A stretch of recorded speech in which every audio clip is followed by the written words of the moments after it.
ನಮಸ್ತೆ ಫ್ರೆಂಡ್ಸ್, ಅಕ್ಷಯ ಪಾತ್ರೆ ಅಡುಗೆ ಮನೆಗೆ ಮತ್ತೊಮ್ಮೆ ಪ್ರೀತಿಯ ಸ್ವಾಗತ. ಸಾಮಾನ್ಯವಾಗಿ ಮಾಡುವಂಥ ಕೋಸಂಬರಿಗೆ ಒಂದು ಸ್ಪೆಷಲ್ ಟಚ್ ಇವತ್ತು ಕೊಡುವಂಥ ರೀತಿಯನ್ನು ಮಾಡಿ ತೋರಿಸ್ತಾ ಇದ್ದೇನೆ. ಕೋಸಂಬರಿಗೆ ಮಸಾಲೆ ಕಡಲೆಯನ್ನು ಬಳಸಿ ಮಾಡುವಂಥ ಒಂದು ವಿಧಾನ. ಇದನ್ನು ನಾವು ನಿತ್ಯಕ್ಕೂ ಮಾಡ್ಕೊಳ್ಬೋದು, ಸಂಜೆ ತಿಂಡಿಗಾಗಿ ಕೂಡ ಇದನ್ನು ಉಪಯೋಗಿಸ್ಕೊಳ್ಬೋದು ಅಂತ ವಿಧಾನ. ಮಾಡುವ ವಿಧಾನವನ್ನು ಇವತ್ತು ನಾನು ನೀರುಳ್ಳಿ ಬಳಸದೆ ಮಾಡುವ ವಿಧಾನವನ್ನು ತೋರಿಸ್ತೇನೆ. ನೀರುಳ್ಳಿ ಬಳಸಿ ಮಾಡೋದಾದರೆ ಅದಕ್ಕೆ ಸ್ವಲ್ಪ ಮಸಾಲೆಗಳನ್ನು ಕೂಡ ಹಾಕಿ ಮಾಡಬಹುದು. ಇವತ್ತು ಬಳಸುವಂಥ ಸಾಮಗ್ರಿಗಳು, ಕೋಸಂಬರಿಗೆ ನಾವು ನೆಲಕಡಲೆ ಬಳಸ್ತಾ ಇದ್ದೇವೆ. 1 ಕಪ್ ನೆಲಕಡಲೆಯನ್ನು ಚೆನ್ನಾಗಿ ಹುರ್ಕೊಳ್ಬೇಕು. ಆಮೇಲೆ ಸಿಪ್ಪೆ ತೆಗೆದು ಬೀಜ ಮಾಡಿ ಇಟ್ಕೊಳ್ಬೇಕು. ಇದನ್ನು ಉಪ್ಪಲ್ಲಿ ಕೂಡ ಹುರಿಬಹುದು, ಅಥವಾ ಈ ದಪ್ಪ ತಳದ ಪಾತ್ರೆಯಲ್ಲಿ ಅಥವಾ ನಾನ್ ಸ್ಟಿಕ್ ಪಾತ್ರೆಯಲ್ಲಿ ಕೂಡ ಹುರ್ಕೊಳ್ಬಹುದು. ಉಪ್ಪಲ್ಲಿ ಆದರೆ ಬಿಸಿ ಉಪ್ಪು ಮಾಡಿ ಆ ಉಪ್ಪಲ್ಲಿ ಹಾಕಿ ತೆಗೆದ್ರೆ ತುಂಬ ಸುಲಭವಾಗಿ ಸಿಪ್ಪೆ ತೆಗಿಲಿಕ್ಕೆ ಅನುಕೂಲ ಆಗ್ತದೆ. ಸ್ವಲ್ಪ ಹೆಸರುಬೇಳೆಯನ್ನು ಚೆನ್ನಾಗಿ ತೊಳೆದು ನೆನೆಸಿ ಇಟ್ಟುಕೊಂಡಿದ್ದೆ, ಇದನ್ನು ಸೋಸಿದ್ದೇನೆ ಈಗ.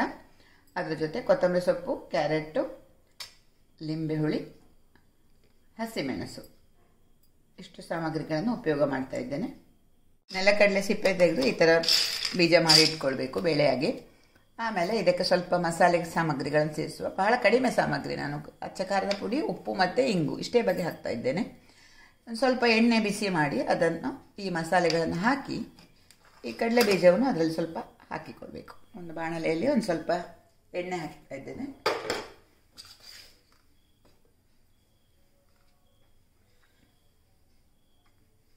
ಆಮೇಲೆ ಸ್ವಲ್ಪ ಉಪ್ಪು, ಅಚ್ಚ ಖಾರದ ಪುಡಿ, ಇಂಗಿನ ಪುಡಿ ಅಷ್ಟು ಹಾಕ್ಕೊಳ್ಳೋಣ.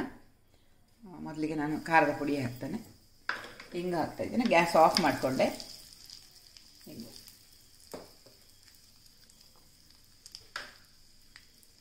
ಆಮೇಲೆ ಉಪ್ಪು ಹಾಕಿ ಈ ಕಡಲೆ ಬೀಜವನ್ನು ಇದನ್ನು ಹಾಕ್ಕೊಂಡು ಸ್ವಲ್ಪ ಹುರ್ಕೊಳ್ಳೋದು. ಅಂದರೆ ಗ್ಯಾಸ್ ಆಫ್ ಮಾಡಬೇಕಾಗಿಲ್ಲ, ಖಾರ ಮಸಾಲೆ ಹಾಕಿದರೆ ಆಯಿತು. ಇದಕ್ಕೆ ಚಾಟ್ ಮಸಾಲೆ, ಸ್ವಲ್ಪ ಗರಂ ಮಸಾಲೆ ಹೀಗೆಲ್ಲ ಕೂಡ ಹಾಕ್ಕೊಳ್ಬೋದು. ಆದರೆ ಕೋಸಂಬರಿ ಆಗಿರೋದ್ರಿಂದ ಇದು ಬೇಡ. ನಾವು ಸಂಜೆ ತಿಂಡಿಗೆ ಮಾಡೋದಾದರೆ ಆ ಥರ ಎಲ್ಲ ಮಾಡಿಕೊಳ್ಬೋದು. ಆಮೇಲೆ ಈರುಳ್ಳಿ ಕೂಡ ಹಾಕ್ಕೊಳ್ಬೋದು, ಅಥವಾ ವಡೆ ಇಂಥದ್ದೆಲ್ಲ ಸ್ವಲ್ಪ ಮಿಕ್ಸ್ ಮಾಡಿಕೊಂಡು ಸಂಜೆ ತಿಂಡಿಗೆ ಕೂಡ ಮಾಡಿ ಕೊಡ್ಬೋದು. ಈಗ ಇದನ್ನು ನಾವು ಕೋಸಂಬರಿ ಮಾಡೋಣ. ಕ್ಯಾರೆಟು ಸಿಪ್ಪೆ ತೆಗೆದು ತುರಿದು ಇಟ್ಕೊಂಡಿದ್ದೇನೆ. ಇದಕ್ಕೆ ನೆನೆಸಿದಂಥ ಹೆಸರು ಬೇಳೆ ಹಾಕ್ತಾ ಇದ್ದೇನೆ.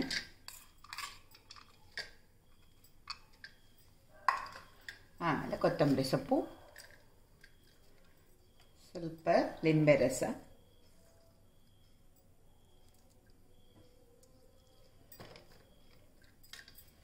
ಹಸಿಮೆಣಸು ಕೂಡ ಹಾಕ್ಕೊಳ್ಬೋದು ಖಾರ ಜಾಸ್ತಿ ತಿನ್ನೋರು. ಸ್ವಲ್ಪ ಉಪ್ಪು ಹಾಕ್ತೇನೆ, ನಾನು ಕಡಲೆ ಬೀಜಕ್ಕೂ ಉಪ್ಪು ಹಾಕಿದ್ದೇನೆ, ಹಾಗಾಗಿ ಇಲ್ಲೊಂದು ಸ್ವಲ್ಪ ಉಪ್ಪು ಸೇರಿಸ್ತಾ ಇದ್ದೇನೆ.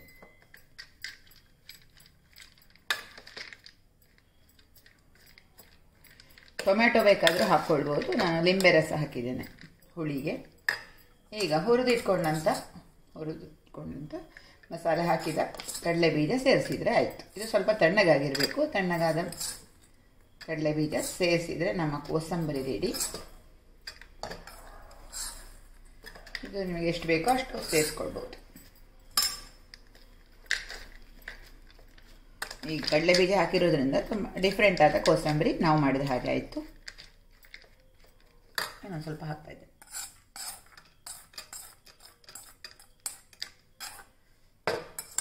ಬಡಿಸೋ ಸ್ವಲ್ಪ ಮೊದಲು ನಾವು ಇದರ ಕಡಲೆ ಬೀಜ ಸೇರಿಸಿದ್ರೆ ಸಾಕು. ಆಯಿತು, ಕೋಸಂಬರಿ ರೆಡಿ.